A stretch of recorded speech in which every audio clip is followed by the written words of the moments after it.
This is Gilbert Gottfried, and I'm here with Frank Santopadre, and this is Gilbert and Frank's Amazing Colossal Obsessions.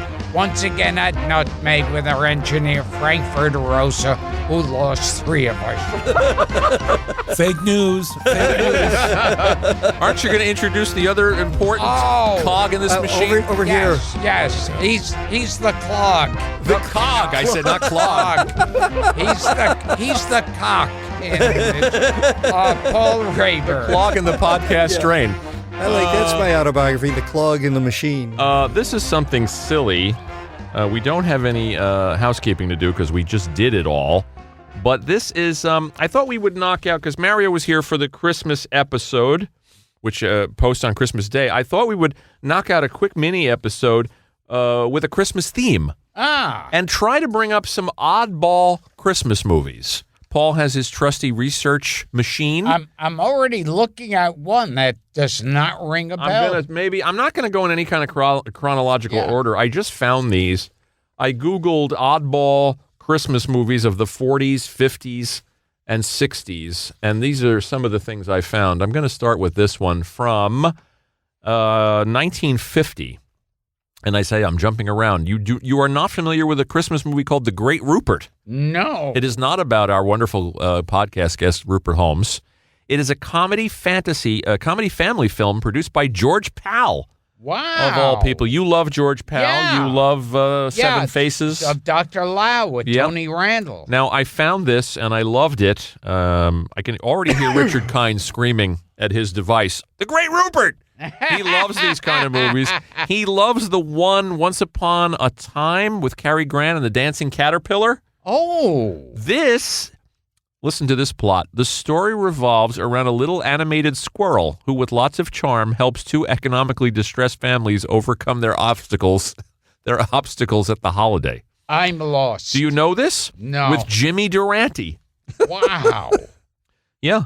Rosalinda Amendola, the daughter of happy but impoverished former acrobats, is in love with the boy next door, but his miserly father, Frank, insists on hiding his money from his investments in the wall of their family home, and the situation changes when Joe Mahoney, a vaudeville performer who has fallen on hard times, that's obviously Jimmy Durante, shows up with Rupert the Dancing Squirrel. Oh, my God. Unsatisfied with tree life, Rupert gains access to the Dingle home, and unbeknownst to Frank, has his bed in Frank's hidden cache of money. This is the craziest. Yeah, George Pal. It sounds horrible. 87 minutes. What do you got, Paul? Anything on the Great Rupert? Peter Dingle. Is Tom Drake anybody? Tom Drake. I'm not. Terry Moore was in it. Do you remember Terry Moore from Mighty Joe Young? Oh. And she was one of Howard Hughes's lovers. Yeah. Yeah, it's sort of Uncle Billy the motion picture, if you know Thomas Mitchell and It's a Wonderful Life. Okay, I stumped you with the first one. I think you've said absolutely everything that needs to be said. All right, we'll throw it out to our listeners. If you know the Great Rupert, write us about it. Fairy tales can come true. They can happen to you if you're young at heart. You know, we never had you do Durante in any of the end of the year shows. Next year we'll bake in your Durante. Are you familiar with a Christmas movie called Susan Slept Here? No. I continue to stump him. I know George Washington slept here. Yes, I know that one too. Jack Benny always used to make fun of how bad his movies were. That one and The Horn Blows at Midnight were the two that he used to malign. Yeah. Which isn't that bad. Yeah. They used to show it on New Year's Eve. Susan Slept Here, and I'm going to put this out to our listeners, directed by the great Frank Tashlin. Oh. Of all the Jerry Lewis comedies. Yeah. Artists and Models and all of them. It is a romantic comedy starring Dick Powell in his final role and Debbie Reynolds. And Herb Vigran. Do you know Herb Vigran? No. If I showed him to you, you'd know him. He was an actor with bushy eyebrows. He always played a bad guy on Superman. He talked like this. Oh, yes. Herb Vigran. Just saw him in White Christmas the other night. No need to go into the plot since you don't know it, but it has something to do with juvenile delinquency and a kind-hearted cop. And it's apparently a Christmas movie. And a squirrel who saves the children. There's no squirrel in it, but listen to this cast. Anne Francis turns up, Honey West. Oh, yeah. Alvy Moore was the man who played Mr. Kimball on Green Acres. Oh, do you remember him? Yeah. Herb Vigran, Les Tremaine, Ellen Corby, who was the grandmother on the Waltons. Okay. And Benny Rubin. Wow. How about that? Reynolds later admitted having a mad crush on Dick Powell. He taught me common courtesy. The film was nominated for 2 Academy Awards. Does nothing for you. Nothing. Look, how about that? We've stumped him twice. But the common courtesy part was nice. Okay, I'm going to fly around. Now, here's one I know you know. Oh. Because we have discussed this on another show. This is called A Carol for Another Christmas. And this was the Twilight. This was the one written by Rod Serling. Oh, wow. It is not a Twilight Zone episode, but it was written by Rod Serling and directed by, of all people, Joseph L. Mankiewicz. Is this the one with the drunken Santa? This is that was No? With Art that's Carney. a Twilight Zone episode with Art Carney. Yeah. This is I believe it's a series. It was a first in a planned series of television specials. It was televised on ABC once, December 28th, 1964, and not shown again for 48 years. Wow. Until Turner Classic Movies dug it up. And it includes Peter Sellers' first performance after suffering a near-fatal heart attack. Oh, geez. In 1964. It's a Scrooge story. Yeah. 3 ghosts visit a bitter man. 3 ghosts visit a bitter man played by Sterling Hayden. And why is he Wow. bitter? He's bitter because he lost his son during World War II. Yes. It's a Scrooge movie with an anti-war theme. Sterling Hayden, for people who don't The know. cast is I've been incredible. searching punks like this for years. Yeah, he's Captain McCluskey Yeah. in The Godfather and Jack D. Ripper in Dr. Strangelove. Oh, yes. And many other things. What were you going to say, Paul? The cast, you went through some of the cast. Incredible. Robert Shaw, Steve Lawrence. I don't know about Edie Well, Gourmet. Steve Lawrence plays the Ghost of Christmas Past, and Pat Hingle plays the Ghost of Christmas Present with his 9 I think fingers. Robert Oh. Shaw must be the ghost of Christmas Future. I think Robert Shaw is the Ghost Yeah, of he Christmas. had a Ben pinky Gazzara. missing. Yeah. Eva Marie Saint. Wow. How about this cast, Gilbert? And Pat Hingle showed up in that Twilight Zone episode where he's like kind of like he's an adult, but he's very henpecked by his girlfriend I know the and one you mean. mother. Yeah. And he keeps running into his friends who are still kids. Yeah. Yeah. This was 84 minutes. It, like I said, it aired once in 1964, written by Rod Serling, music by Henry Mancini, Wow. of all people. So it had all this A-list talent. Joseph Mankiewicz, who made All About Eve, and And I heard Henry Mancini is one of those great composers who used to do like early horror and sci-fi movies. yes, you mentioned that on the Yeah. show a I couple didn't of know times. that. It's interesting. Yeah. Look who else is in the cast. Ben Gazzara. Oh my God. So we got to get our hands on this. My boy Ben Gazzara. Ben Gazzara, Britt Eklund, Oh. Pat Hingle, Sterling Hayden, Steve Lawrence. I love Steve Lawrence in yes. a dramatic role. Ava Marie Saint, Robert Shaw, and Peter Sellers. Wow. And that's an eclectic cast. We And- mentioned it once. And most importantly, Rod Serling, Jew. Yes. You want to get that in at Christmas Do we time. know Percy Rodriguez? He looks familiar here. I don't know Percy Rodriguez. I think he must have been on a Twilight Zone. I don't or know him from The Great Rupert. Here's another one Gilbert will know, I will. now that I've stumped him twice. It Happened One Christmas. Do you know it by Okay. title? No. If I tell you who's in it, you'll start to figure it out. Marlo Thomas was the lead. Wait, was this the remake? It sure was. This was the remake Of It's a Wonderful of Life. It's a Wonderful Life. And the story I heard with this is she was all set to do it, and she got together with Frank Capra, and she said to him, I'm going to do a remake of It's a Wonderful Life.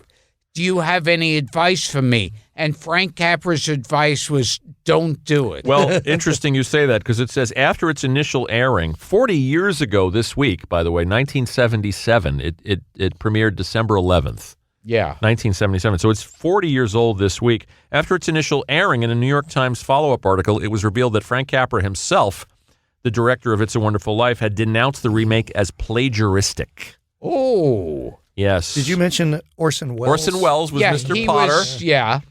But they did a sex change. It's a gender reversed version of the film. And Mary Bailey Hatch is the lead character. And who shits on the table? I believe Cliff Norton. Oh, okay. It's either Cliff Norton or Faye Bainter. Yeah.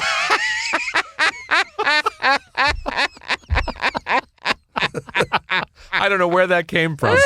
Cloris Leachman's character is named... Cloris Leachman. Her character is Clara Oddbody. She was nominated for an Emmy for this, Cloris Leachman. Wow. For Best Supporting Actress in a Drama or Comedy Special. Barney Martin, you know that actor. Oh, He was yes. Jerry Seinfeld's father. Yes. Marty on Seinfeld. He's And in I it. remember he was also years ago in I think it was a vacuum cleaner commercial.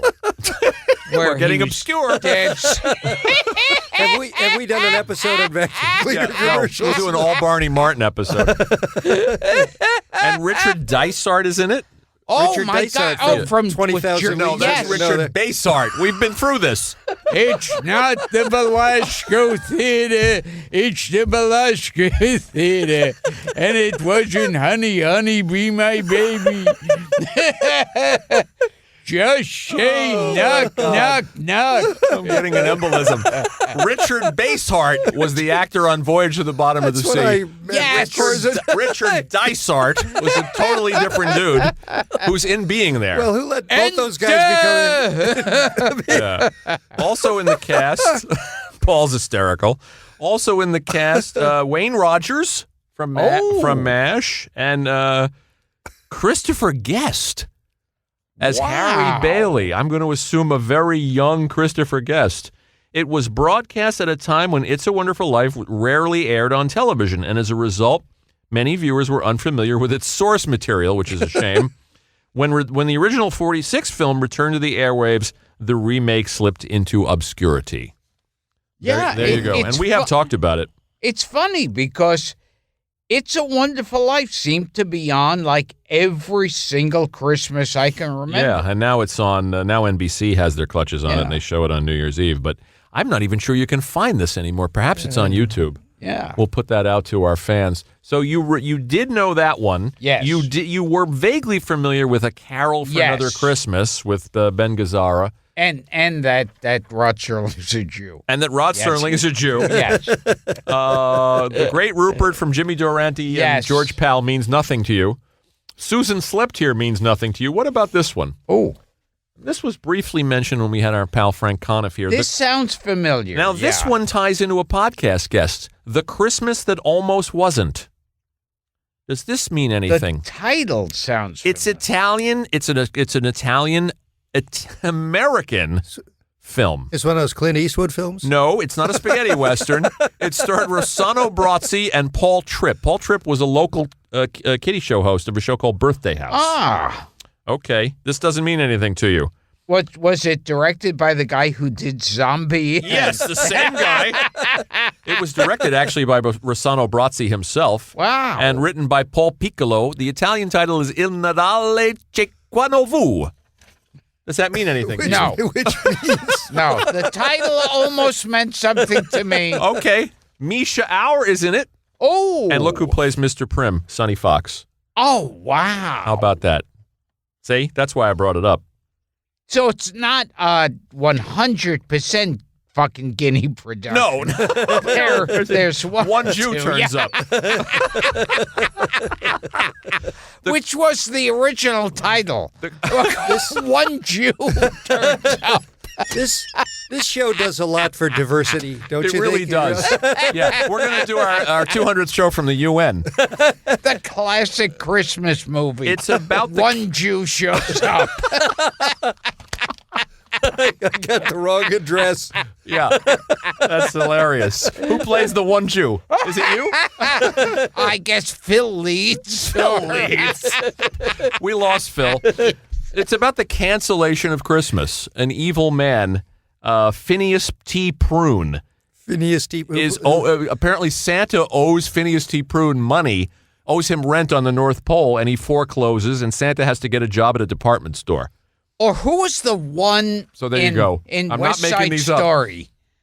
Who's the Jew in West Side Story? Was the candy store? I guess. He wasn't. Ned Glass? Ned Glass. Ned Glass is the Jew who turns up. Okay, here's a Christmas movie I know because you're in it. Yes. This is The Grim Adventures of Billy and Mandy. What do you have to tell us about this? I think I recorded it, and my wife was played by Carol Kane. Okay. And there was the Billy and Mandy show, and it's like a horror episode with Santa, who's basically like a vampire. So Carol, our friend Carol Kane, who we've tried to book on this show, what now, Frank? 7 times, 8 times? We're getting closer. She has told me that she really wants to do it. We're getting closer. Then we didn't hear. Then she came back and we worked together again. And she said, "Here, add my email when you send it, so they know." Okay. And then she blew us off. All right. So we're gonna get people to mail Carol Kane. Send your cards and letters to Carol Kane and beg her to do this show. Yeah, that was a fun one to do. Santa Claus is the immortal man behind the spirit of Christmas. His predicament is he's been attacked and bitten by a vampire. He is voiced by Gilbert Gottfried. So there you go. So, and I assume at the end he returns to his mortal form and his jolly. I know it. I think at one point they have him chained up.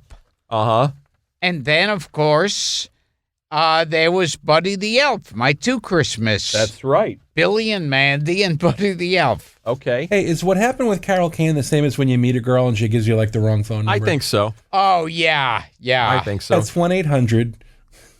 Okay, do you want to hear about this 1959 Mexican fantasy film called Santa Claus, directed by Rene Cardona? Oh. And co-written by Adolfo Torres Portillo? Yes, I have that in my collection. This has been spoofed on Mystery Science Theater. This is supposedly a terrible, listen to this plot. Santa works in outer space and does battle with a demon sent to Earth by Lucifer himself to ruin Christmas by killing Santa and making all children of the earth do evil. Let's do evil. Do evil. I love this review that I read of it on a website. It's called they called it a Mexican fever dream of a kid's idea of a Christmas movie made by people who clearly hate children. So we can talk to Frank Conniff about that one. How are we doing on time, Frank? Where am I? Boy, you're doing great. Am I at 20? Let me see. I got 2 more for Gilbert. Can't get an accurate read here. Okay. How about Pocket Full of Miracles, That Gilbert? was Betty Davis. Hey. Yeah. And who directed it? Oh. The Little Sicilian, the man you mentioned before. Capra. Frank Capra. It's a remake of Capra's earlier film, Lady for a Day. Does this have anything to do with the song Pocket Full of Miracles? The song is from the movie. Is it from the movie? Yeah, Capra himself hated the film.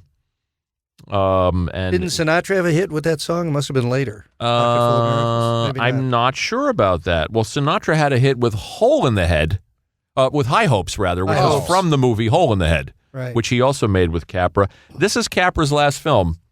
And if you read his autobiography, which is great, called The Name Above the Title, you can hear the sad tale of what happens to a great director in his supposed golden years. He had a terrible time making this movie. Oh. He cast Sinatra as Dave the Dude, the lead, but Sinatra walked out due to disagreements about the script. He then tried to cast Kirk Douglas, Dean Martin, and Jackie Gleason. Wow. To no avail. It's a Damon Runyon story about a lovable gangster. Yeah. He winds up with Glenn Ford in the lead. Because he was always funny. Yeah.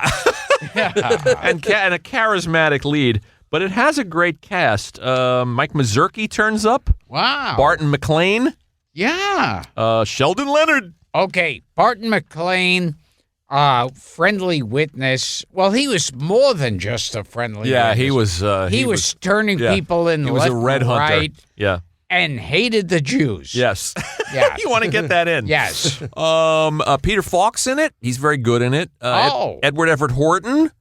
Anne Margaret. A very young Anne Margaret playing Betty Davis's daughter. When was the movie? When was 1961. It's Capra's swan song. Because in 1962, the song "Pocket Full of Miracles" according to Wikipedia, was sung by Frank Sinatra Jr. Oh. How old would he have been in 1962? Wow. Pretty Young. Yeah. Young.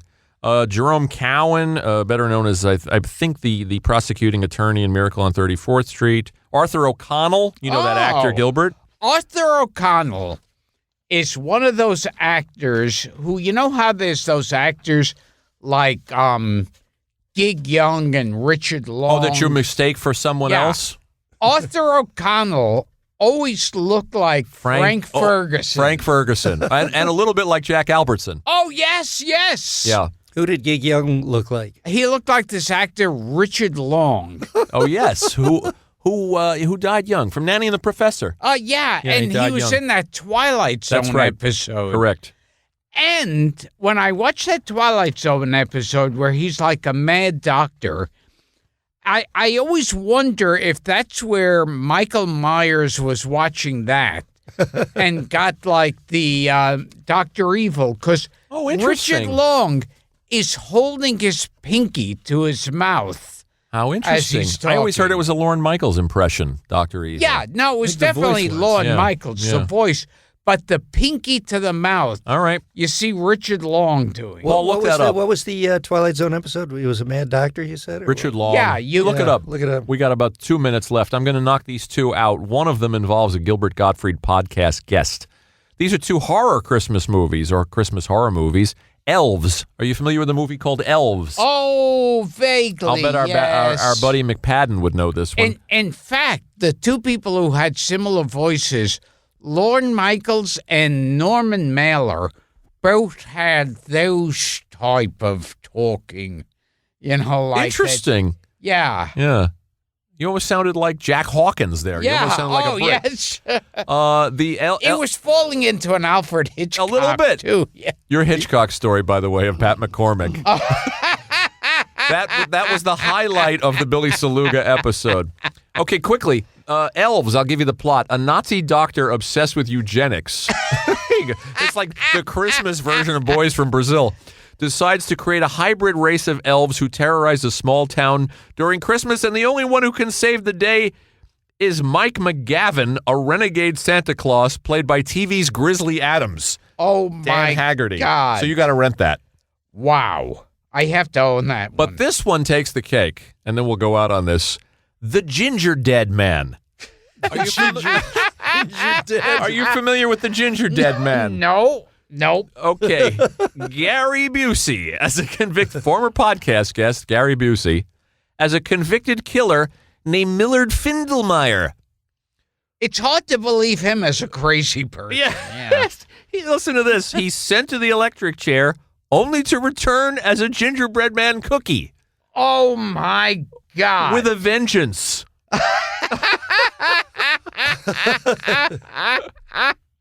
Yes, Gary Busey played a homicidal gingerbread man.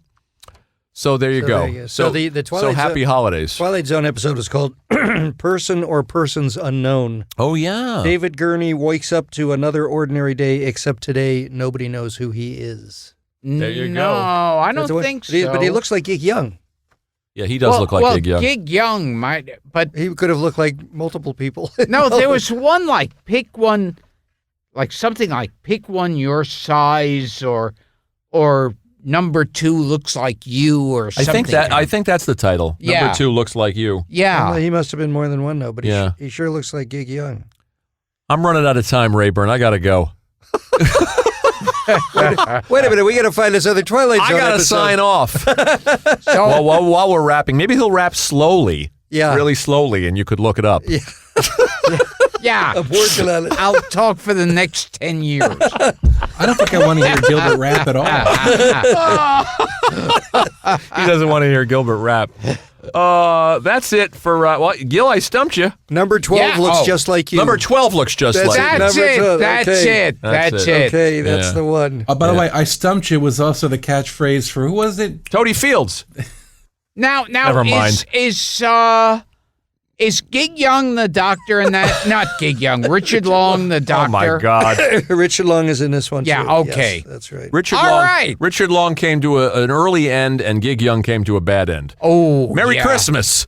Yes, yeah. Gig Young killed his wife and then himself. Yeah. Oy. Okay.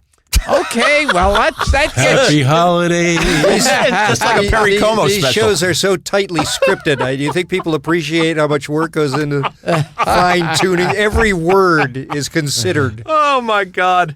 Happy holidays, everybody. Okay, Gilbert and Frank's Amazing Colossal Obsession.